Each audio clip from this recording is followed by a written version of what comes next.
ഡൽഹിയിൽ രാഷ്ട്രപതി ഭരണത്തിന് നീക്കം.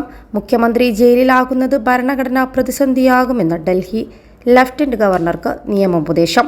ഗവർണറുടെ റിപ്പോർട്ട് പരിശോധിച്ച ശേഷം രാഷ്ട്രപതി ഭരണം ഏർപ്പെടുത്തുന്നതിൽ കേന്ദ്ര സർക്കാർ തീരുമാനമെടുക്കും.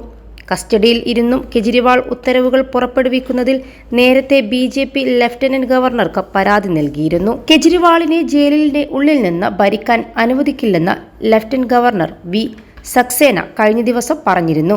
കെജ്രിവാൾ ജയിലിൽ നിന്ന് ഡൽഹിയുടെ ഭരണം തുടരുമെന്ന് ആം ആദ്മി പാർട്ടി നേതാക്കൾ ആവർത്തിച്ച പശ്ചാത്തലത്തിലായിരുന്നു സക്സേനയുടെ പ്രതികരണം. ഡൽഹി മദ്യനയ കേസുമായി ബന്ധപ്പെട്ട് മാർച്ച് 21-നാണ് കെജ്രിവാളിനെ ED അറസ്റ്റ് ചെയ്തത്. അതേസമയം കെജ്രിവാളിനെ ഇന്ന് കോടതിയിൽ ഹാജരാക്കും. കസ്റ്റഡി ED നീട്ടി ചോദിക്കും.